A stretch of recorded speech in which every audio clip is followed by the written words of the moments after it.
제가 개척을 하고 시작하고 나와서 제가 느낀 것 중에 제일 하나님 앞에 감사한 것은 예전에 제가 다녔던 교회들처럼 예배를 준비할 수는 없거든요. 그런데 어제도 하루 종일 가족들이 나와서, 그리고 금요일 날도 이중구 목사님 오셔서 세인이도 와서 예배 준비하고 가고, 토요일 날도 어제 가족들이 다 여기 와서 하루 종일 있다가, 태준이는 어제 5시간, 6시간 기타 치면서 찬양 준비했거든요. 그리고 아침에 또 일찍 일어나서 예배를 준비하는 그 기쁨. 그리고 안 되니까, 태송이하고 태강이가 막 서로 PPT를 하려고 싸우기도 하고, 이런 싸움은 전 너무 감사하거든요. 예, 이런 은혜가 좀 제 안에 있는 것 같아요. 예배를 준비하는 은혜, 그리고 예배 가운데 뭔가를 다 안 맞거든요. 방송도 안 되고 뭐도 안 되는데, 그런데 그 기쁨이 우리 안에 있다라는 거, 그런 것들이 예배를 준비하고 예배를 시작하게 된 그 기쁨이라고 저는 그렇게 믿습니다. 그래서 이제 하나둘 세워질 거거든요. 4월, 5월 넘어가면 채은교회 예배는 몰라보게 달라질 겁니다. 저는 그 예배를 좀 준비하고 있고, 지금 준비하는 모습으로 지금 예배를 향해서 나가고 있는데요. 왜냐하면 기독교의 신앙은 세상의 변화보다 훨씬 느리고요, 훨씬 더뎌요. 그래서 사람들이 볼 때 기독교는 언제나 답답하고요, 기독교는 약해 보인다고요. 최근에 나오는 영화와 드라마를 한번 보면, 저도 드라마 최근에 나온 거, 글로리? 그거, 그리고 어제도 아내랑 영화를 본 게 교섭이라는 영화라든가, 이런 영화나 드라마를 보면 굉장히 재미있고 사람들이 막 열광하거든요. 근데 정말 참 재밌는데요. 영화나 드라마를 보면서 제가 어려운 게 있어요. 그게 뭐냐면, 사람들이 흥미를 가지고, 그리고 아주 즐겁고 재밌게 보고 있는 그 문화적인 요소들 안에 기독교와 교회라고 하는 그 모습은 너무 지나치게 좀 폄하되어 있거나, 아니면 비난받고 조롱받을 수밖에 없는 모습으로 그려진다라는 거죠. 더글로리라고 하는 드라마 보니까요, 목사님 딸이 대마초를 하고 이런 모습이 드려지고, 교회하고는 전혀 상관없는 삶을 살아간단 말이에요. 그리고 어제 영화 교섭이라고 하는 것을 또 보면, 옛날에 샘벌교회에 선교했던 그런 모습들 사람들로부터 조롱당하는 모습들이 많이는 안 나오지만 느끼게 하고 알게 하는 그런 모습들이 있다라는 거죠. 근데 더 큰 문제는 뭐냐면, 그런 모습들이 등장할 때 사람들이 고개를 끄덕인다는 거예요. 그래, 교회는 저런 거야 라고 손가락질하고, 교회는 저런 모습이야 라고 얘기한다라는 거죠. 교회가 지나치게 무례하고 불친절하고 세상에 관심 없고 오직 성공만을 쫓아가는 모습으로 그려지는 것이 오늘날 교회와 기독교 신앙의 모습이라고 하는 것이 더 큰 문제라고 생각합니다. 그래서 어떤 신학자는요, 책을 썼는데, 책 제목 자체가 무례한 기독교예요. 무례한 기독교. 기독교가 미국의 신학자인데, 미국 안에서도 그렇게 느껴진다는 거거든요. 근데 우리나라에서도 동일하게 기독교가 무례하게 느껴진다는 것이 더 큰 문제라는 거죠. 뭐가 문제일까요? 교회가 가지고 있는 본래 힘이 무너지고 왜곡되고 있다라고 하는 거예요. 이 문제를 우리는 어떻게 풀어가야 될까요? 우리는 어떤 모습으로 세상 사람들에게 이 기독교의 신앙, 우리의 모습을 드러낼 수 있을까요? 참 어렵습니다. 그것은 뭐냐 하면, 앞에도 말씀드렸지만 우리에게 뭔가 힘이 없는 거예요. 우리가 세상을 변화시킬 수 있었던 그 힘이 지금 우리 교회와 우리 신앙 안에 없다라는 거죠. 오늘 이사야서 11장에서 이사야서 11장의 말씀은요, 사실 이스라엘 백성들에게는 조금 납득하기 어려운 말이에요. 왜냐하면 이사야서의 말씀 가운데 이새의 싹이 나서 그들의 메시아가 오게 되면 열방이 하나님께로 돌아온다는 이야기거든요. 11장의 1절부터 쭉 11장 전체가. 근데 이스라엘 백성에게는 좀 어려운 게 뭐냐 하면, 이스라엘 백성은 하나님이 특별히 선택하신 선민이에요. 백성이란 말이에요. 그러니까 이스라엘 백성의 입장에서 열방이 돌아온다라고 하는 것이 있을 수가 없는 일이에요.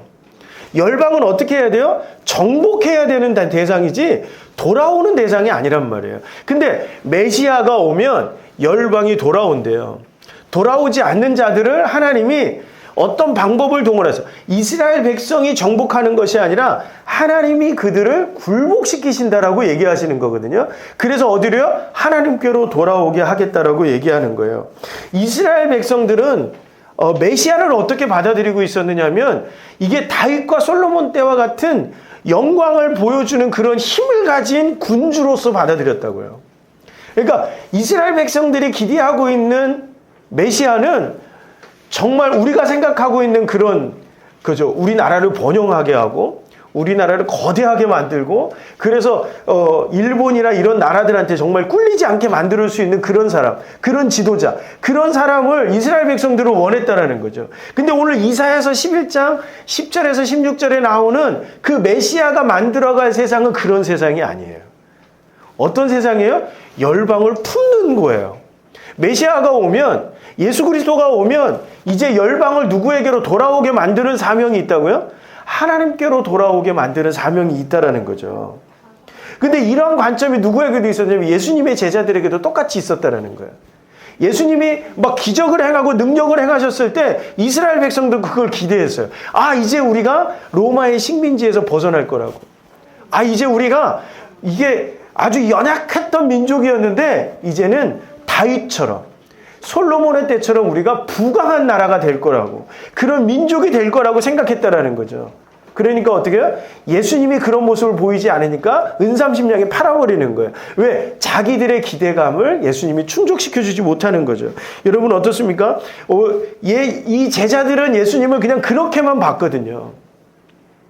심지어 마태복음 16장에 가서야 예수님은 어떤 모습으로 처음 등장해요? 베드로의 고백처럼 주는 그리스도시요 살아계신 하나님의 아들이라고 그제서야 고백이 나올 정도로 제자들은 예수님을 이 구약 성경에서 그들이 생각했던, 선조들이 생각했던 그 메시아, 힘을 갖고 있는, 어떤 힘이요? 세상이 갖고 있는 힘을 가지고 있는 그런 메시아로만 바라봤다는 거예요. 근데 예수님은요, 어떤 걸 가르치셨죠? 이미 마태복음 5장부터 7장까지에 보면 예수님은 한 번도 누군가를 정복하라고 굴복시키라고 그렇게 말하지 않으셨어요. 한 번도 그런 말을 하지 않으셨어요.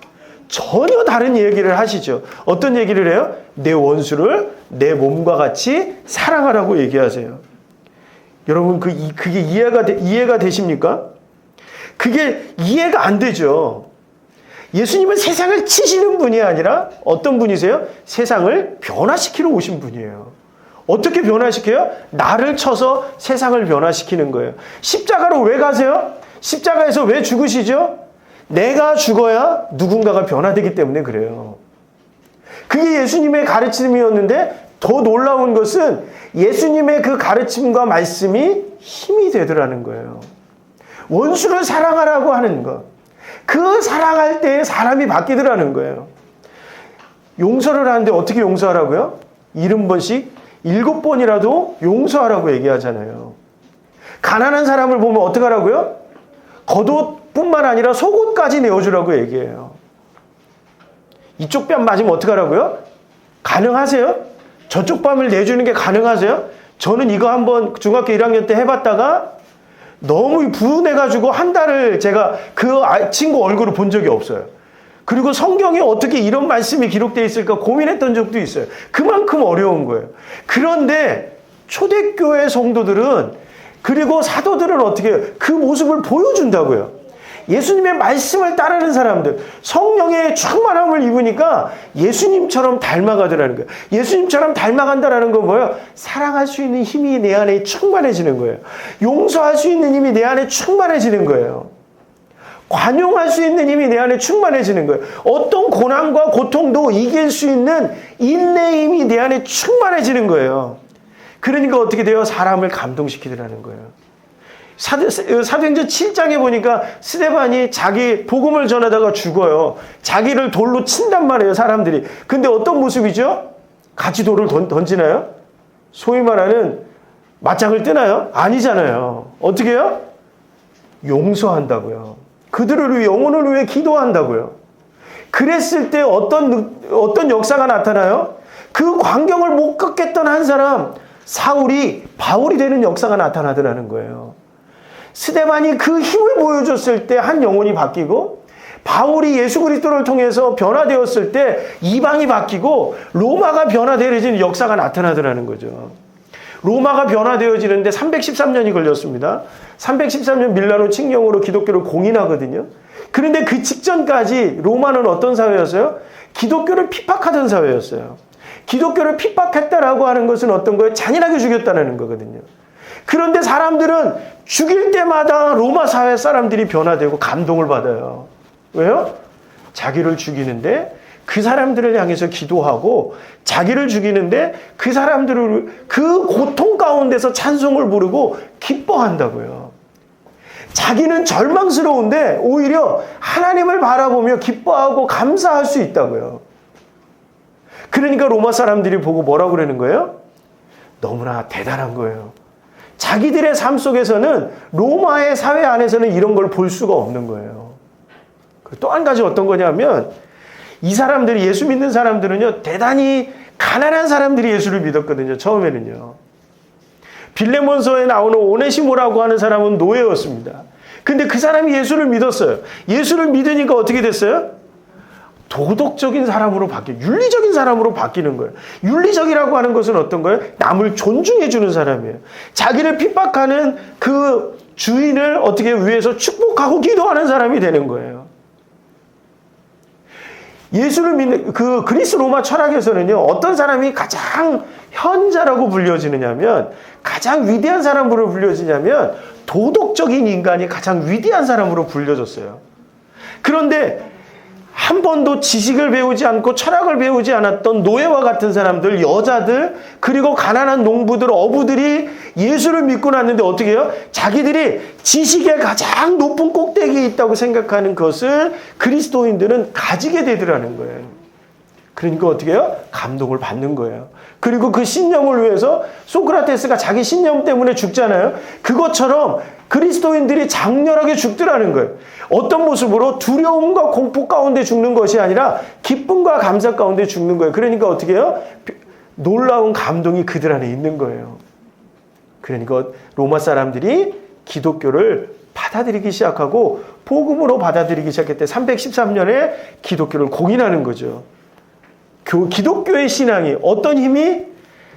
칼을 들고 검을 들고, 나폴레옹이 그 얘기예요. 세상을 변화시키는 두 가지 힘이 검과 기백이라고 그랬거든요. 그런데 그 힘이 아니라 온전히 어떤 힘? 믿음의 힘, 사랑의 힘, 용서의 힘, 관용의 힘으로 어떻게 해요? 인내의 힘으로 로마를 변화시켜 나가더라는 거예요. 예수 그리스도의 힘은 어떤 거예요? 바로 이런 힘이에요. 그런데 오늘 우리에게 남아있는 힘이 어떤 거냐는 거죠. 오늘 우리에게, 여러분 자신에게는 어떤 힘이 있습니까? 여러분들 오늘 우리가 얼마나 연약하냐면, 뭐만 조금 하다가 우리의 힘이 약한 거죠. 우리의 힘이 약하니까 범죄하고 불의하는 거예요. 우리의 힘이 약하니까 분노를 참지 못하는 거예요. 우리의 힘이 약하니까 용서보다는 뭐를 선택해요? 복수를 선택하는 거예요. 그 힘이 약한 거예요. 그 우리는 힘이 무너져 있기 때문에 기독교의 교회의 모습이, 여러분들 교회가 힘을 잃어버리면 가장 타락한 사람들보다 더 악랄하고 잔인한 모습으로 바뀝니다. 왜요? 진리를 안다고 하지만 진리가 무기가 되거든요. 그것으로 사람을 죽이는 거예요. 그게 언제 있었냐면 중세기에 십자군 원정 때 있었습니다. 이슬람 세력이 뭐예요? 악의 자식들이에요. 사탄의 자녀들이에요. 그러니까 어떻게 해요? 다 죽여야 된다고 생각했다고요. 그들이 변화되어져야 될 대상이 아니라 저 영혼은 변화되어야 할 대상으로 보고 그들을 위해 기도하고 축복한 것이 아니라 그들 안으로 들어가서 그들을 하나님 안으로 돌아오게 한 것이 아니라 그들을 싹 다 죽여버렸다고요. 세상은 그렇습니다. 세상을 변화시키는 힘, 이 무력으로 세상을 변화시키려고 했을 때 어떻게 해야 된다고 생각해요? 나와 다른 사람을 다 없애버려야 된다고 생각한다는 거죠. 그런데 기독교 신앙은요, 그렇지 않아요. 기독교 신앙은 세상에 없어져야 될 존재는 없습니다. 하나님이 만드신 모든 피조물은 어떤 존재예요? 하나님 앞에 돌아와야 되는 존재예요. 그러기 위해서는 어떻게 해야 되죠? 우리의 신앙이 힘을 가져야 돼요. 그 신앙이 어디에서 힘을 얻어요? 말씀 속에서 힘을 얻어요. 그 말씀이 내 안에서 충만할 때 힘을 얻을 수 있어요. 지난주에 말씀드렸던 것처럼 우리 힘의 원천은 어디에서 오는 거예요? 말씀 속에서 오는 거예요. 그런데 그 힘은 어떻게 유지되어져요? 기도할 때 유지되어져요. 여러분들, 기도는 내가 힘을 유지하기 위해서 기도하는 거예요. 무엇을 얻기 위해서 기도하는 것이 아니라 내가 이 하나님이 우리에게 주신 이 신앙의 힘, 이 힘을 유지하기 위해서 우리가 기도하는 거예요. 왜요? 우리는 계속 약하거든요. 그런데 우리가 어떻게 우리의 존재를 느껴요? 기도할 때 느껴요. 하나님이 우리와 함께 계심을 느껴요. 기도하지 않으면 느낄 수 없어요. 정말로 기도하지 않으면 느낄 수 없는 거예요. 그래서 예배는 어떻게 이루어져요? 말씀과 기도와 찬양으로 이루어져요. 하나님의 임재를 느끼기 때문에, 그 임재를 느낄 때, 내가 기도하기를 시작할 때 우리 안에 뭐가 쌓인다고요? 하나님이 이길 수 있도록 하는 하나님이 주시는 힘이 생겨요. 어떤 힘이에요? 사랑할 수 있는 힘이에요. 용서할 수 있는 힘이에요. 그리고 인내할 수 있는 힘이에요. 도저히 제가 이번 한 주간도 그렇거든요. 계속 제가 부딪히는 부분들이 그거예요. 나에게 도전하는 사람들, 나를 조롱하는 사람들, 비난하는 사람들, 나와 생각이 다른 사람들을 내가 관용하지 못해요. 그게 너무너무 힘든 거예요. 그래서 화요일에 와서, 새벽에 와서 기도하는데요, 하나님이 그것을 회개하게 하시는 거예요. 왜? 그 힘이 내 안에서 약한 거예요. 근데 기도할 때 그것을 내어놓게 하고, 기도하기를 시작할 때 하나님이 그 마음을 열어주시더라는 거죠. 왜요? 내 안에 힘이 생기는 거예요. 이제 그 사람을 바라봐도 그 사람이 믿기보다는 미운 마음은 사라지는 거죠. 사랑할 수는 없어도. 그렇죠? 그게 우리에게 주시는 힘이라는 거죠. 예수님의 힘은 그런 겁니다. 그 힘이 우리 안에 있을 때 어떤 모습으로 바뀐다고요? 우리가 능력 있는 그리스도인으로 살아갈 수 있다고요. 우리는 어때? 나하고 다른 사람들 막 이단들 막 이렇게 막 신천지 막 돌아다니고 하나님의 교회들 막 돌아다니고 이 주변에 되게 많거든요. 몰몬교, 여호와 증인 막 다 있는데 그 사람들을 보면 어떻게 싹 다 없애버리고 싶은 생각 드신다면 그것은 우리가 힘이 약한 거예요. 우리는 어떤 모습으로 바라봐야 돼요? 하나님, 저 영혼이 하나님께로 돌아오기를 원합니다. 그 마음이 우리 안에 있어야 된다는 거죠. 여러분들, 우리 안에 뭐가 약해요? 하나님, 예수님이 우리에게 주신 말씀의 힘, 기도의 힘, 그것을 통해서 우리에게 주시고자 하는 그 힘이 우리에게 너무 연약하기 때문이라는 겁니다. 여러분, 세상의 힘은 세상을 변화시키기 어려워요. 여러분, 세상을 지금 지배하는 건 어떤 거죠? 교회 하면서도 제일 어려웠던 게 뭐냐면 이 돈의 문제거든요. 여러분, 세상은 뭐가 있으면 변화시킬 수 있다고 믿어요? 여기 일론 머스크가 이번에 주식 때문에 손해봤는데 230조? 그렇게 손해봤다고 그러잖아요. 근데 가만히 생각해 보세요. 일론 머스크가 전기차를 만들었어요. 세상이 바뀌었습니까? 문명은 바뀌었겠죠. 기술 문명은 바뀌었겠죠. 사람들의 우울감을 해소시켜줬습니까? 고독감과 자살하고 싶은 그런 충동들을 그 돈이, 그 기술 문명이 해소시켜주느냐는 거예요. 그건 뭐예요? 세상을 변화시켜주는 도구는 우리를 변화시킬 수 없는 거예요. 인간을 인간답게 만들어주는 수 없는 거예요. 인간다움을 실현하는 한 도구일 수 있을지언정 인간을 인간답게 만들어주는 그 힘은 아니라는 거죠. 그래서 많은 학자들, 많은 지도자들, 많은 사람들이 이야기합니다. 세상을 변화시킬 수 있는 가장 첫 번째 요소는 뭐냐면 사람을 변화시키는 거예요. 사람을 변화시킬 수 있는 가장 첫 번째 그것은 어떤 거죠? 세상 사람들이 다 돈으로 무엇으로 사람을 변화시키려고 했어요. 그런데 안 되더라는 거죠. 사람을 변화시킬 수 있는 거 역사상으로 바라봤더니 기독교의 복음밖에 없더라는 거예요. 기독교의 복음은요, 내 영혼을 변화시킵니다. 내 영혼의 변화된 기쁨으로 또 다른 누군가를 향해서 가게 되어져 있어요. 그게 오늘 말씀 속에서는 어디라고 얘기하는 거예요? 열방이 돌아오게 되리라는 거예요. 그러니까 그리스도인의 사명은 어떤 거예요? 열방을 돌아오게 하는 사명이 있는 거예요. 우리 그리스도인은 어떤 달란트가 있든 어떤 은사가 있든 그건 상관없어요. 열방이 돌아오게 하는 거예요. 그것은 무엇이에요? 내 안에 힘이 있어야 돼요. 내 안에 힘이 있어야 열방을 돌아오게 할 수 있습니다. 말씀, 그 다음에 기도, 찬양, 왜 해야 돼요? 내가 안에 힘이 있어야 되거든요. 그래서 여러분들 여기에 조건이 없잖아요. 내가 이만큼 돈을 가지고 있어야 된다는 조건도 없고 내가 무엇을 해야 된다는 조건도 없어요. 그저 하나님 앞에 엎드리면 돼요. 말씀 들으면 되고, 말씀을 읽으면 되고, 말씀을 들으면 되고, 암송하면 돼요. 그리고 어떻게 해요? 내가 너무 힘들고 지치고 무너질 때 하나님 앞에 기도하면 되는 거예요. 그때 하나님이 나에게 뭐를 주신다고요? 힘을 주신다고요. 은혜를 주신다고요. 그게 성령 충만이에요. 근데 우리가 안 하니까 모르는 거예요. 안 하니까. 제발 좀 그것을 하고 얘기를 했으면 좋겠어요. 하나님의 존재가 어디냐? 기도해보라는 거죠. 하나님의 존재가 어디냐고요. 여러분, 오늘 우리의 모습, 그 모습으로 나아가되, 여러분, 우리에게는 사명이 있단 말이에요. 어떤 사명이요? 세상을 변화시킬 수 있는 사명이요. 우리에게는 힘이 있기 때문에 사명을 감당할 수 있는 거예요. 그런데 내가 지금 어떤 곳에 있든지 간에 그곳이 열방이에요. 그리고 우리는 가정에서 사회로, 사회에서 국가로, 국가에서 세계로 우리는 그 사명을 어떻게 해요? 확장시켜 나가야 돼요. 그래야 우리 안에 있던 복음이 어디로 흘러가요? 점점 세상으로 흘러가는 거예요. 내 안에 있는 복음이 흘러가지 않으면 나를 죽여요. 내가 교만해져요. 그러니까 그리스도인들이 무례하고 불친절해질 수밖에 없는 거예요. 내 안에 있는 힘이 세상으로 흘러가야 됩니다. 우리 체험교회는 이 사명을 감당하는 교회 되기를 원해서 기도할 거고 교회를 그렇게 이끌어갈 겁니다. 우리 아이들이 세상을 볼 수 있도록 할 거예요. 그런데 먼저 뭐예요? 영적인 힘이 있어야 돼요. 영적인 힘을 길러야 돼요. 그리고 우리가 먼저 영적으로 하나님 앞에 채워지지 않으면 저 세상으로 나아갈 수 없어요. 일주일에 한 번 우리가 예배를 드립니다. 이 예배가 어떤 자리여야 돼요? 힘을 얻는 자리여야 돼요. 말씀의 힘을 얻고 하나님이 함께 계신 그 사실을 깨닫는 그 힘을 얻는 자리여야 돼요. 요한복음 15장 7절에 예수님 말씀하실 너희가 내 안에 거하고 내 말이 너희 안에 거하면 무엇이든지 원하는 대로 구하라 그리하면 이루리라. 이게 하나님의 약속이에요. 이루시는 건 누가 이루시는 거예요? 내가가 아니라 하나님이 이루시는 거예요. 그래서 어제도 태준이가 막 찬양 연습 5시간 막 하는데요.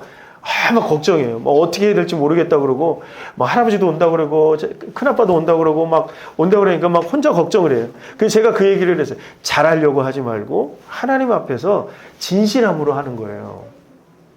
잘하는 게 중요한 게 아니라 하나님 앞에 진실함으로 나가면 되는 거예요. 이거를 언제 가르쳐 줬냐면 제가 중학교 2학년 때요. 이제 막 교회를 다시 나가고 시작하는데 그때 말씀을 전하셨던 장로님이 그 말씀을 하셨어요. 찬송은 진실함으로 하는 거라고요. 그러니까 크게 부르래요. 그래서 저는 음정박자를 틀리는데 무조건 크게 불렀어요. 왜요? 진실함으로 하는 거거든요. 그게 힘이에요. 뭐가 생겨요? 복음이 우리 안에 들어오니까 용기가 생겨요. 복음이 우리 안에 들어오니까 담대해져요. 세상 가운데 당당해져요. 여러분 오늘 예배를 드리고 세상으로 나가요. 가정으로 가고 직장으로 가고 들어갈 때 여러분들이 당당해지고 용기가 있다라고 하면 여러분들에게 예수 그리스도의 힘이 있는 거예요. 복음의 힘이 여러분들한테 있는 거예요. 그러니까 가다가 쓰러지더라도 내가 넘어지더라도 당당하게 가십시오. 꿀리지 마시라는 거예요. 무슨 얘기인지 아시겠어요? 당당하게 나아가다 보면 하나님의 놀라운 역사를 여러분들의 삶 가운데서 만나게 될 것입니다. 여러분, 설 명절이지만 우리가 1년을 준비하지만 이 1년 동안 우리가 연약한 자로 살아가기보다는 힘있고 능력 있는 여러분들로 살아가기를 주님의 이름으로 간절히 축원합니다.